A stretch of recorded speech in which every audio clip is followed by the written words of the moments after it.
Hey everybody out there, it's Pastor John with your Midweek Reflection. This week we're going to be in Exodus 24, verses 1 through 8, and John 15, verse 2. And specifically, we're going to be looking at those texts in relation to some of the changes that are going to be proposed and voted on October 27th at our Congregational Meeting, which is really important that we're there for that you're there for that conversation if you're a part of this community as a member or even as just kind of a friend or someone who's around. And I want to offer you a couple observations in this reflection related to that. First of all, question. Are there any parts of your life or the life of the church that are unspiritual, that are just kind of beneath God, that God really doesn't want to have anything to do with? And ask yourself, what parts of my life do I kind of put, I have my spiritual part of my life, and then I have the other part, the practical part of my life, or what have you. And I really want to challenge those distinctions. In church life, sometimes we think, well, the spiritual stuff we do is at worship on Sunday morning, at focus groups, and then the business side is at meetings and with our trustees. And what we really don't see that in the Bible, that there's some part of our life that God isn't interested in. And even if you look at Exodus and the Torah, there's all kinds of this mundane, it seems, legal, civil type of stuff. And I think that's because God is interested in every part of our lives. And I hope you'll see on Sunday that when we propose changes, even to a constitution or membership, these changes are biblically based and spiritually guided, hopefully. So that's one observation, that every single part of our lives is spiritual. Second observation is this. As we talk about covenant, I got to thinking about when God gives covenants.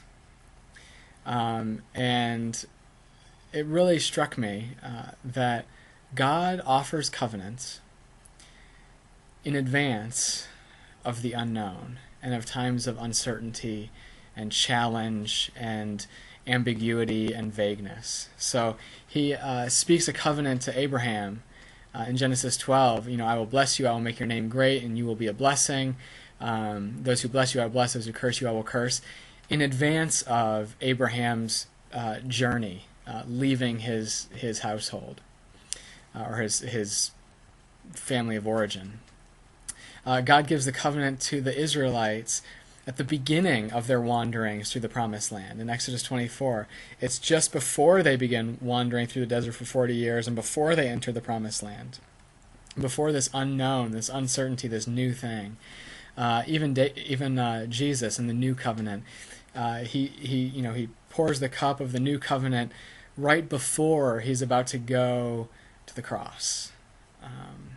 And there's going to be this completely unknown reality for the disciples without Jesus, and then Pentecost and the unexpected, unpredictable Spirit comes in. And that's in a lot of ways how I feel about the church at this point in time. We're talking about covenant before times of uncertainty. We're making changes that we don't know exactly how they're going to pan out. We're trying to adapt and see what God has for us, and we don't know, we can't plan out every detail of how these things are going to play out, but we have, and what we're called to is covenant with God and I think with each other, that no matter what it takes, no matter what the trials are, we're going to be walking through these things together with the promises of each other's faithfulness and love and grace and patience and presence. And I think that's why God does that. That's why God offers covenant when he does. To say, yeah, you're going into the unknown, but you know that I will be with you. When we talk about a member covenant, we're saying we don't know where this church is going to be exactly in 5 years. We don't know where the Spirit's going to take us. We don't know exactly what's going to happen or how many adjustments and changes we're going to have to make, but we're going to be together. And God will be with us, we believe, through it. So those are some of my reflections midweek. As always, I look forward to worshiping with you. And until then, I pray that God will bless you.